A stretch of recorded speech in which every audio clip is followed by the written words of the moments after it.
El tema que estamos abordando hoy es la teoría de las inteligencias múltiples de Howard Gardner y su relación con las nociones de espacio, forma y medida, conceptos que establecen los cimientos del pensamiento matemático y que son la esencia de nuestro curso Espacio, Forma y Medida.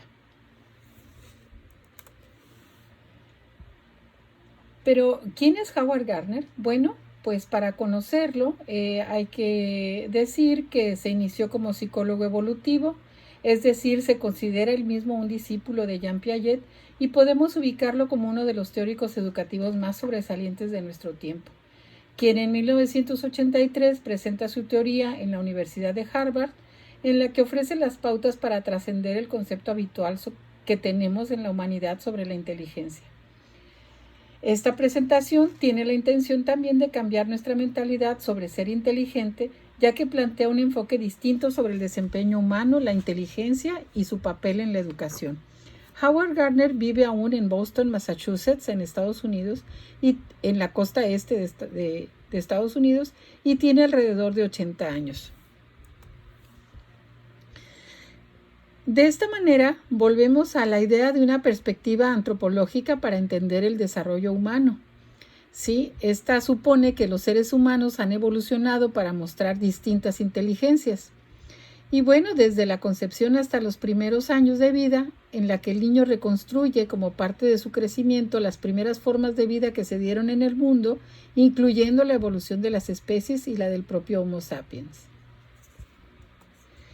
Y así también retomamos la perspectiva sociocultural, porque somos inteligentes de acuerdo a nuestra diversidad étnica, es decir, de acuerdo al grupo humano al que pertenecemos, y así como también somos inteligentes en correspondencia al contexto histórico y geográfico que nos toca vivir.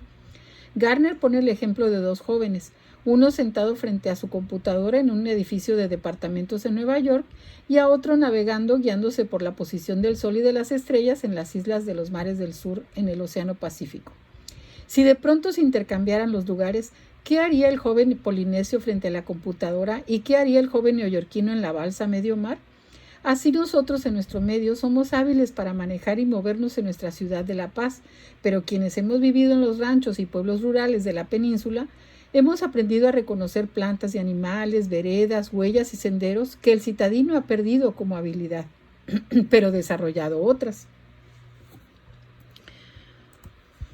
Es necesario que repasemos un poco la historia de la educación, también como parte de este recorrido, digamos, de evolución, ¿no?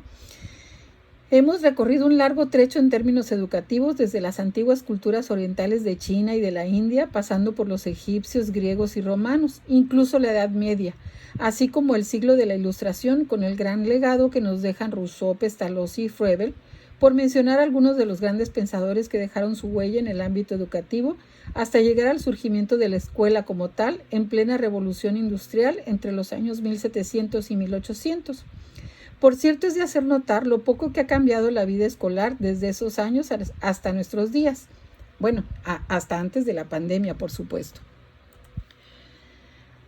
Así llegamos en este recorrido histórico a un evento que viene a ser el parteaguas educativo en torno a la inteligencia, cómo surge y se arraiga formando una idea tradicional y convencional para entender lo que se considera ser inteligente, una idea que además es ampliamente difundida, hoy convertida en una gran barrera ideológica con la que los educadores tenemos que aprender a luchar, pues sus defensores ofrecen una poderosa y férrea resistencia.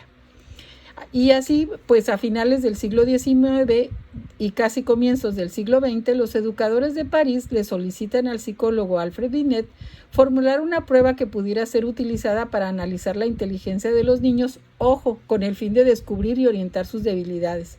De esta manera surge la prueba que mide el coeficiente intelectual individual y la prueba rápidamente fue adoptada y estandarizada en Estados Unidos, donde pasó a ser mejor conocida como el test Stanford-Binet. Stanford porque fue el psicólogo estadounidense que la tradujo.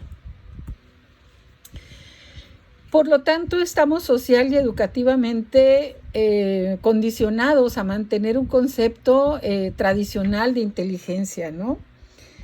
Investigaciones recientes han comprobado que las neuronas, si bien se pierden, también se regeneran y que cuando una zona del cerebro se ve afectada, otras neuronas de otras áreas del cerebro pueden llegar a asumir nuevas funciones.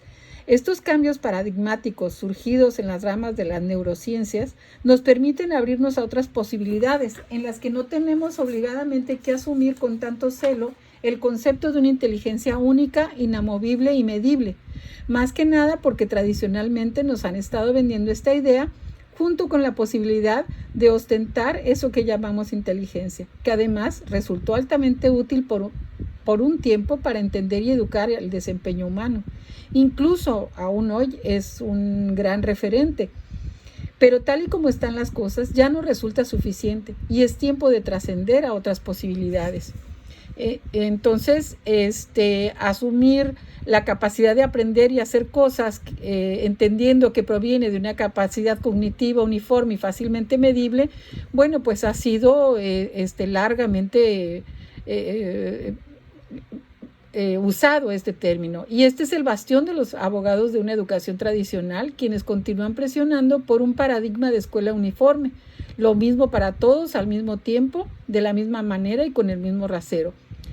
Incluso medir nuestra inteligencia nos hace vernos tentados a ostentarla, a lucirla, como si pudiéramos llevar una etiqueta pegada en la frente con el coeficiente intelectual individual, ¿no?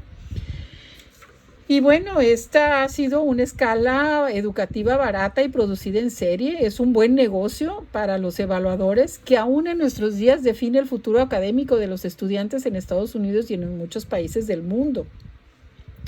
Esta prueba se utiliza para ubicar el rango de capacidad, habilidad o competencia de un estudiante en un rango que oscila entre los 100 a 127 puntos para un individuo normal, lo que determina si pasa a un grupo de estudiantes talentosos o normales o incorporarse a una escuela especial para alumnos con problemas de aprendizaje.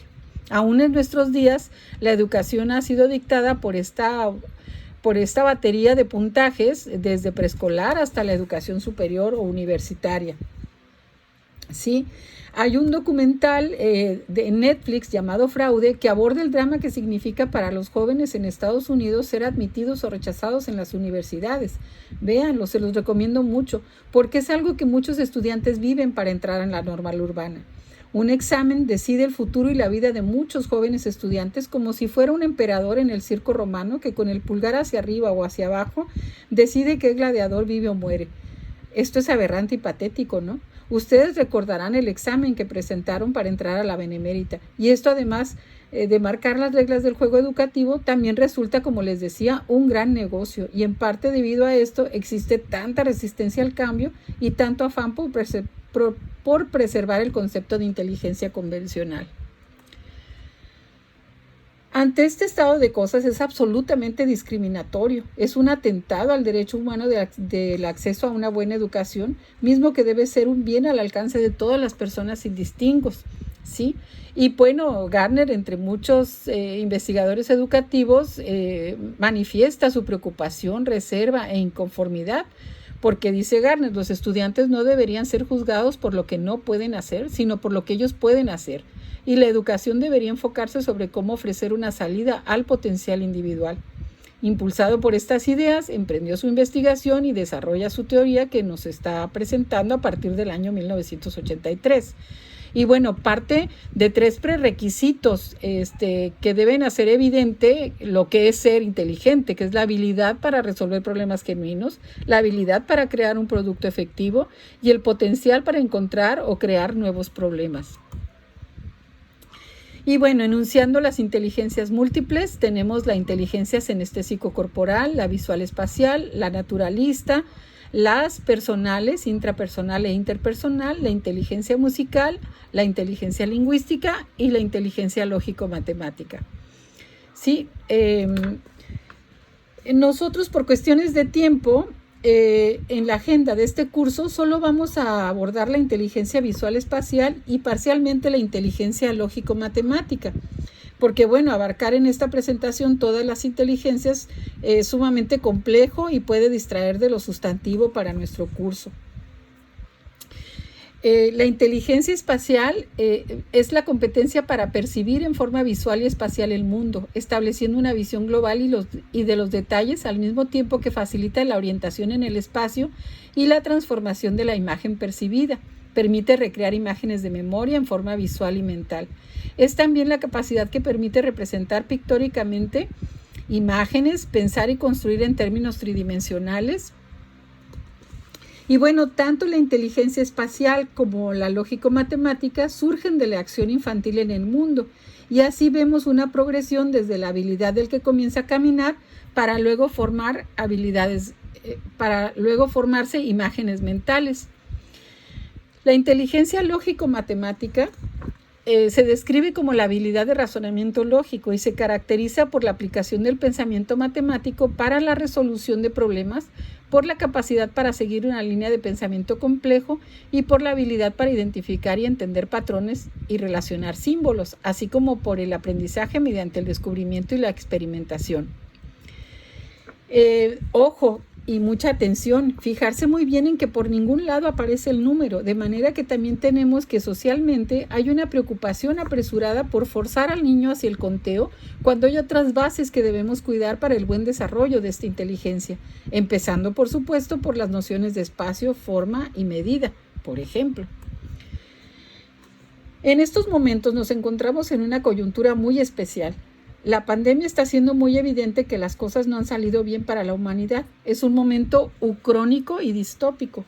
Necesitamos cambiar. Es una oportunidad muy grande para la innovación y la creatividad ante esta gran sacudida educativa que la pandemia nos ha estado dando. Y bueno, este es el legado y el mérito aún no reconocido o no suficientemente reconocido que nos aporta Howard Gardner con su teoría. Y bueno, nos abre la puerta para estudiar la inteligencia visual espacial y lógico-matemática. Muchas gracias.